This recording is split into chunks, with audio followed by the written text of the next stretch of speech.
Você já sentiu um calafrio ao caminhar por uma trilha coberta de folhas secas no outono? Aquela sensação de que algo te observa na névoa fria? Hoje, vamos mergulhar em 3 histórias de terror reais que aconteceram nesta estação misteriosa. São relatos que vão te fazer questionar o que espreita nas sombras das árvores nuas. Prepare-se para a tensão, mistério e revelações assustadoras que vão te manter grudado até o final. Vamos começar com um desaparecimento que, até hoje, intriga investigadores: o caso da floresta de Blackwood.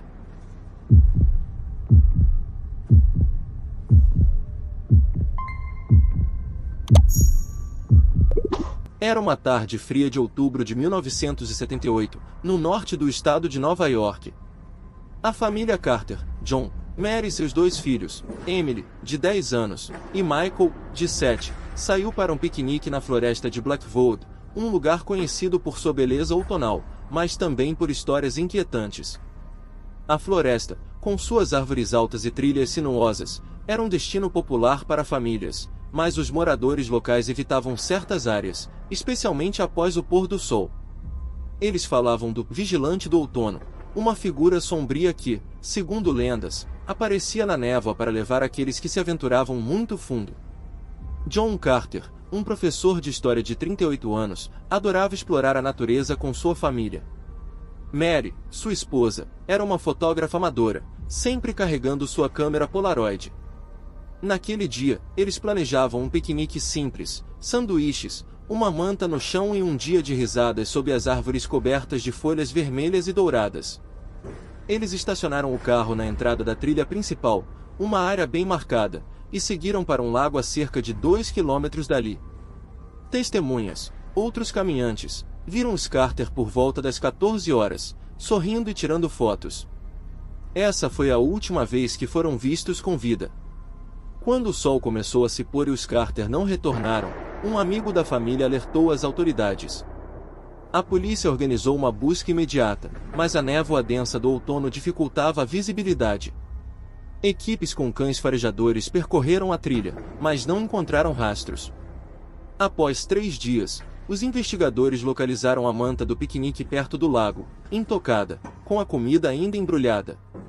Ao lado, a câmera Polaroid de Mary estava caída, parcialmente coberta por folhas.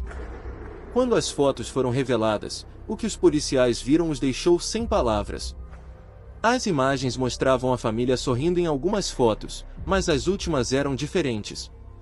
Havia vultos indistintos entre as árvores, formas que pareciam humanas, mas desfocadas, como se algo tivesse se movido rapidamente enquanto a foto era tirada. Uma imagem, em particular, mostrava o que parecia ser uma figura alta, com olhos brilhantes, parada a poucos metros dos Carter.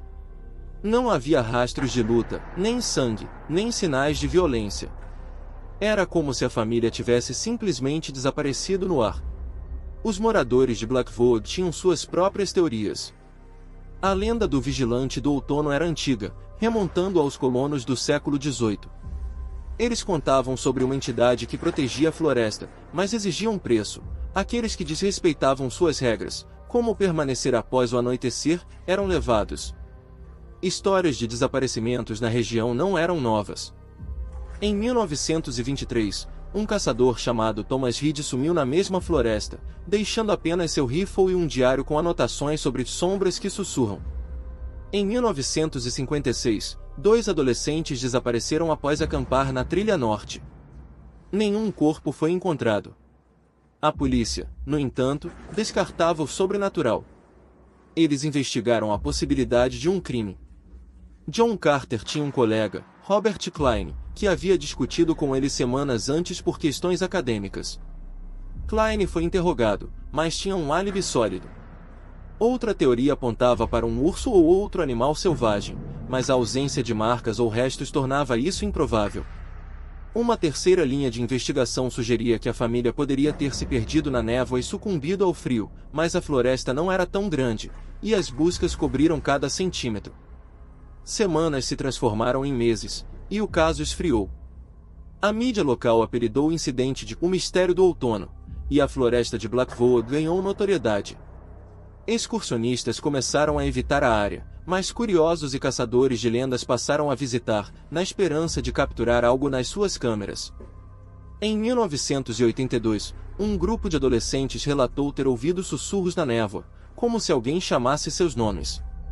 Eles fugiram, mas um deles perdeu um tênis, encontrado dias depois, coberto de musgo, como se tivesse sido abandonado por anos. Os anos passaram, mas o caso dos Carter permaneceu sem solução. Em 2005, um documentário local revisitou o mistério, entrevistando sobreviventes das buscas e moradores.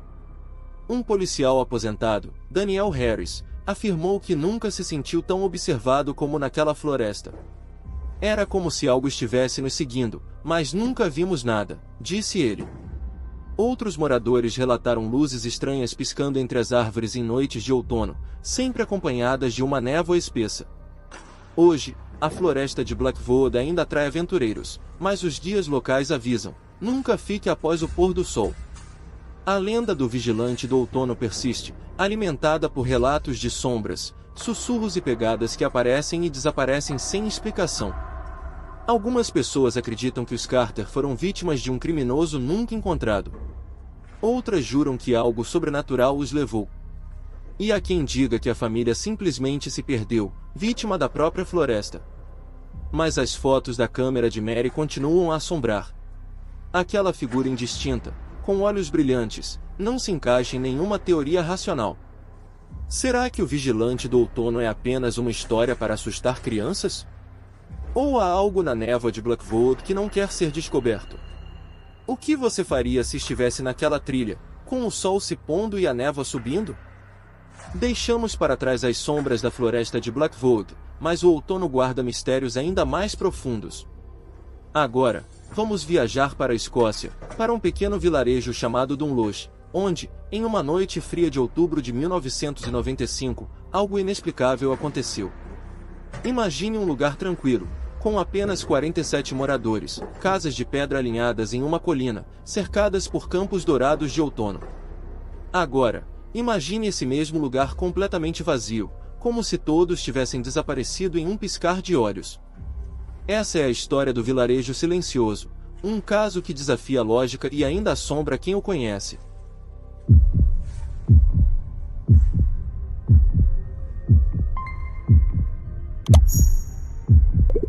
Dunluch era o tipo de lugar onde todos se conheciam. Localizado nas terras altas da Escócia, o vilarejo vivia de agricultura e pequenas tradições locais.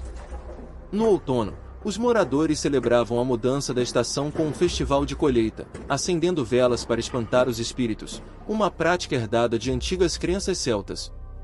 Em 1995, o festival estava marcado para 15 de outubro, mas nunca aconteceu. Na manhã de 16 de outubro, um motorista de entregas, Ian Murray, chegou a Dunluch com suprimentos. Ele estranhou o silêncio. Nenhuma fumaça saía das chaminés, nenhum som de vozes ou risadas. As ruas estavam desertas, e as portas das casas, entreabertas. Ian entrou na primeira casa, pertencente à família MacGregor.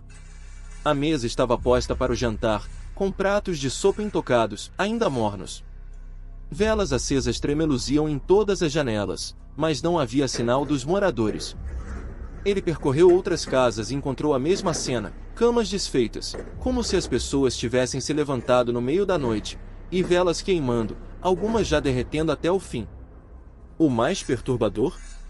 Um leve cheiro de queimado pairava no ar, mas não havia sinais de incêndio ou destruição.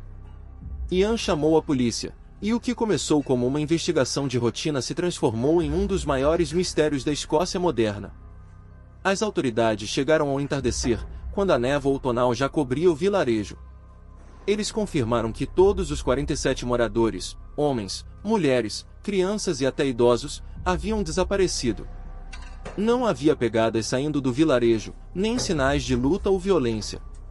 Carros estavam estacionados, bicicletas encostadas, e até os animais de fazenda, como ovelhas e galinhas, permaneciam nos currais, ilesos. A única pista era o cheiro de queimado, descrito por alguns policiais como parecido com enxofre, mas mais doce. As velas, todas artesanais e feitas pelos moradores, ainda queimavam em cada casa, como se tivessem sido acesas ao mesmo tempo. A investigação inicial considerou hipóteses práticas. Talvez os moradores tivessem saído para uma celebração noturna e se perdido nos campos. Mas as buscas, que incluíram helicópteros, cães farejadores e voluntários de cidades vizinhas, não encontraram nada. Nenhum corpo, nenhuma roupa, nenhum sinal de migração em massa. Outra teoria sugeria um crime organizado, como um sequestro em grupo, mas Dunloj era um lugar humilde, sem riquezas ou inimigos conhecidos. Além disso, como 47 pessoas poderiam ser levadas sem deixar rastros? Os moradores de vilarejos próximos começaram a compartilhar histórias. Dunloj sempre teve fama de ser diferente. Os mais velhos contavam sobre um ritual outonal, realizado em segredo, para apaziguar os espíritos da colheita. Segundo a lenda, séculos atrás, os celtas que viviam na região acreditavam que o outono era uma ponte entre o mundo dos vivos e dos mortos. Acender velas era uma forma de proteção, mas também uma oferenda. Se o ritual falhasse, os espíritos poderiam reivindicar os moradores. Poucos levavam isso a sério, mas, após o desaparecimento, até os céticos começaram a questionar. Uma descoberta intrigante veio semanas depois, quando um químico analisou as velas encontradas nas casas. Elas continham uma substância incomum, uma mistura de ervas raras e resinas que, quando queimadas, liberavam um aroma que poderia causar tontura ou alucinações em altas doses. Isso levou a uma nova teoria. Talvez os moradores, intoxicados pelas velas, tivessem saído do vilarejo em um estado de transe, se perdendo nos campos ou nas falésias próximas. Mas isso não explicava por que nenhum corpo foi encontrado, nem por que as velas foram acesas em todas as casas ao mesmo tempo. Os jornais escoceses apelidaram o caso de O Vilarejo Silencioso, e ele atraiu a atenção de investigadores paranormais. Um médium local, Fiona Campbell, visitou Dunloj em 1996 e afirmou sentir uma presença antiga no ar. Segundo ela, o vilarejo estava preso entre dois mundos, como se os moradores tivessem sido puxados para outro plano. Suas alegações foram ridicularizadas pela polícia, mas ganharam força entre os curiosos. Até hoje, Dunloj permanece desabitado.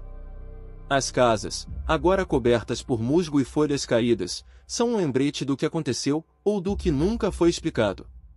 Houve relatos esporádicos de visitantes que, ao passar por Dunloj no outono, ouviram sussurros ou viram luzes tremeluzindo nas janelas, mesmo com as casas vazias. Em 2001, um fotógrafo freelance, Alan Hyde, capturou uma imagem que se tornou infame, uma sombra indistinta em uma das janelas, como se alguém observasse de dentro. A foto foi analisada, mas especialistas não conseguiram determinar se era real ou um truque de luz. Alan, no entanto, nunca mais voltou ao vilarejo, dizendo que sentiu algo vivo ao seu redor enquanto estava lá. A ciência tentou oferecer respostas. Alguns geólogos sugeriram que uma liberação de gás subterrâneo, comum em áreas rurais da Escócia, poderia ter causado alucinações em massa, levando os moradores a abandonar o vilarejo. Mas isso não explicava a ausência de corpos ou o fato de que objetos pessoais, como carteiras e joias, foram deixados para trás. Outros acreditavam em um culto secreto, talvez liderado por alguém no vilarejo, que convenceu os moradores a participar de um ritual que deu errado. Mas quem? E para onde foram? Os moradores de cidades vizinhas evitam falar de Dunloj. Quando fazem, é em sussurros, como se temessem atrair a mesma força que levou o vilarejo. O outono, com sua névoa e silêncio, parece amplificar o mistério. As velas acesas, o cheiro de queimado, a ausência de rastros, tudo isso aponta para algo que a lógica não consegue desvendar. Será que os moradores de Dunloj foram vítimas de um fenômeno natural? Ou será que as lendas celtas estavam certas, e os espíritos da colheita vieram buscar o que lhes era devido? Imagine-se caminhando por aquelas ruas desertas, com a névoa subindo e o eco de sinos distantes. Você acenderia uma vela para se proteger? Ou fugiria antes que a noite chegasse? O vilarejo silencioso permanece como um enigma, um lembrete de que o outono pode esconder mais do que folhas caídas. Do silêncio de Dunloj, viajamos agora para o outro lado do mundo, onde uma trilha no Monte Fuji, coberta pela névoa do outono, guarda um segredo ainda mais assustador. Prepare-se para ouvir o chamado da névoa. Deixamos para trás o silêncio perturbador de Dunluge, mas o outono ainda tem mais segredos para revelar. Agora, vamos ao Japão, para o Monte Fuji, onde, em uma noite fria de outubro de 2010, 5 amigos decidiram fazer uma trilha que se transformaria em pesadelo. O que começou como uma aventura entre risadas e paisagens de tirar o fôlego terminou com apenas um sobrevivente, assombrado por vozes que ecoavam na névoa. Esta é a história do Chamado da Névoa, um caso que mistura lendas antigas, medo humano e o mistério de uma estação que parece abrir portas para o desconhecido.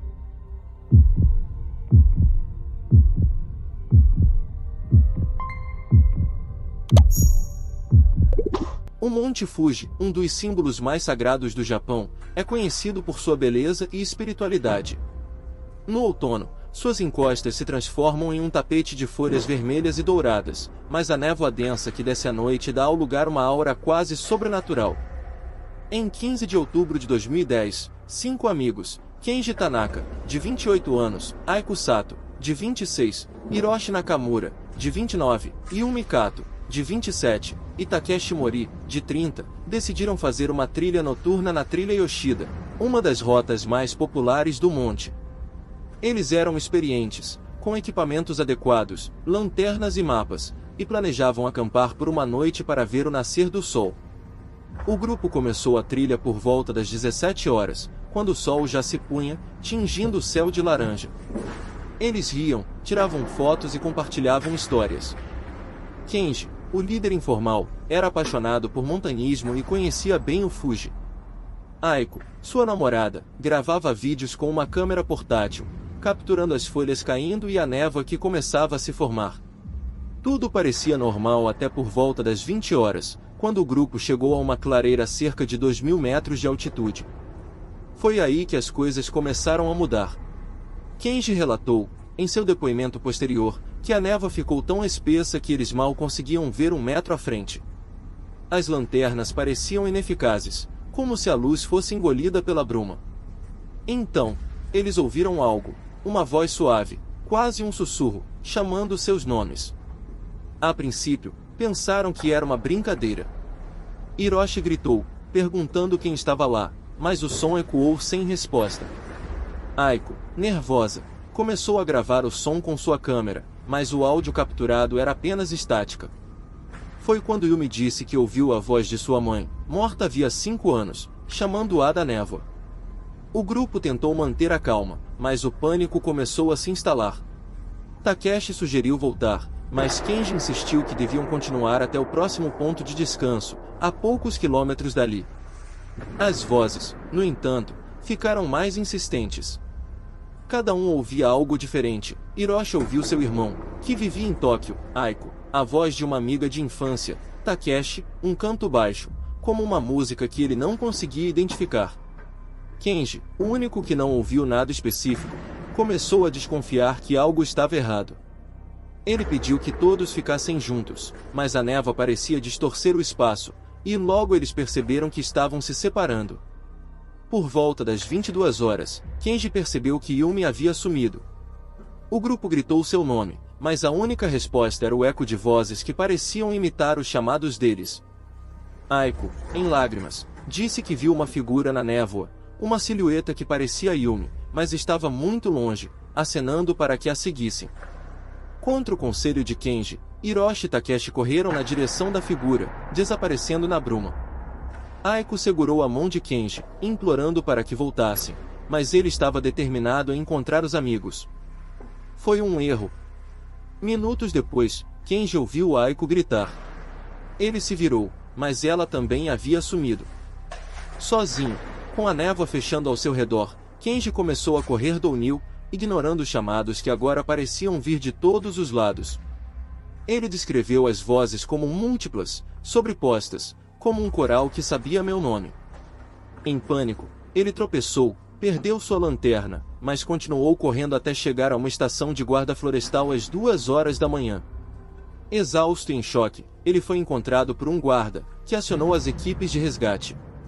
As buscas começaram ao amanhecer, mas a névoa ainda cobria a trilha. Durante uma semana, equipes com drones, cães farejadores e voluntários percorreram a trilha Yoshida, mas não encontraram rastros dos 4 amigos. A câmera de Aiko foi localizada, quebrada, com o cartão de memória intacto. As imagens mostravam o grupo rindo no início, mas as últimas gravações eram escuras, com vultos indistintos na névoa. O áudio capturava sussurros, mas as palavras eram ininteligíveis, como se faladas em uma língua desconhecida. No Japão, o outono é associado a Yurei, espíritos inquietos que vagam entre os vivos. Lendas locais dizem que o Monte Fuji, um lugar sagrado, também é um portal para o outro mundo, especialmente em noites de névoa. Histórias de caminhantes que ouviram vozes ou viram figuras na trilha não são raras, mas o caso de 2010 chocou até os moradores locais. Um monge shintoísta, entrevistado pela mídia, sugeriu que o grupo pode ter cruzado um limiar espiritual, atraindo a atenção de entidades que habitam o monte. A polícia, no entanto, buscou explicações racionais. Uma teoria apontava para a hipotermia, que pode causar alucinações auditivas e desorientação. Mas Kenji insistiu que todos estavam bem equipados, com roupas térmicas e suprimentos. Outra hipótese sugeria que o grupo se perdeu na névoa e caiu em uma ravina, mas as buscas não encontraram corpos ou equipamentos. Uma terceira linha investigava a possibilidade de um crime, mas não havia motivo aparente, e Kenji foi descartado como suspeito após exames psicológicos. O impacto em Kenji foi devastador. Ele passou meses em terapia, incapaz de dormir sem pesadelos. Em entrevistas, ele dizia sentir culpa por ter sobrevivido e acreditava que as vozes ainda o perseguiam. Elas sabiam quem eu era, disse ele. Não era só um som. Era como se quisessem que eu fosse com elas. Kenji nunca mais voltou ao Monte Fuji e se mudou para uma cidade distante, evitando trilhas ou florestas. O caso ganhou notoriedade no Japão e além, alimentando fóruns online e documentários. Alguns acreditam que os amigos foram vítimas de um fenômeno natural, como gases vulcânicos que causaram alucinações.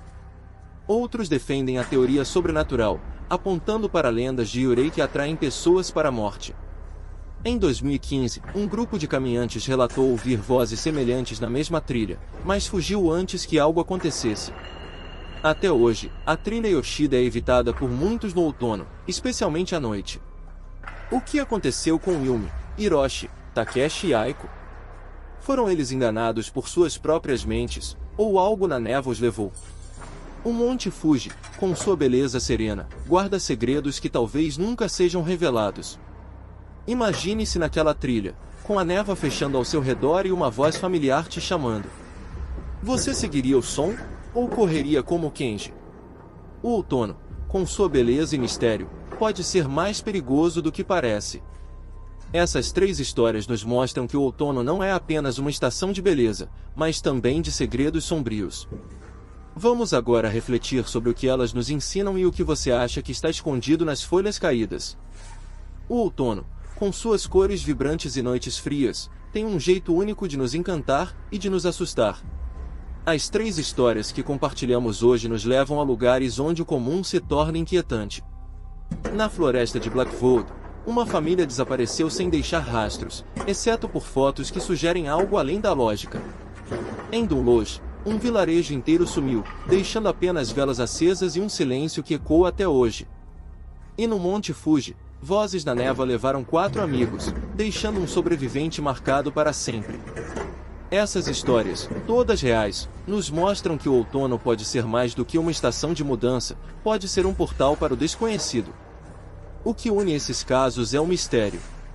Será que a névoa esconde forças que não entendemos? Ou será que o medo humano transforma coincidências em lendas? Cada história nos faz questionar o que está além das folhas caídas, das trilhas escuras, das noites frias. Elas nos lembram que, às vezes, o maior terror não é o que vemos, mas o que nunca explicamos. Qual dessas histórias te marcou mais? A família perdida em Blackwood, o vilarejo silencioso de Dunloj, ou as vozes que chamaram no Monte Fuji? Deixe nos comentários e compartilhe sua própria experiência assustadora do outono. Talvez você tenha sentido algo estranho em uma caminhada noturna ou ouvido um som que não explica. Queremos saber. Se essas histórias te fizeram sentir um arrepio, temos muito mais para compartilhar. Inscreva-se agora no canal, ative o sininho e mergulhe em outros mistérios que vão te manter acordado à noite. Compartilhe este vídeo com aquele amigo que adora um bom susto e nos conte nos comentários qual é o maior mistério de outono que você já ouviu. Ou talvez você tenha uma história própria para dividir. Estamos esperando! Até a próxima! Cuidado ao caminhar por trilhas cobertas de folhas nesta estação. O outono pode estar te observando.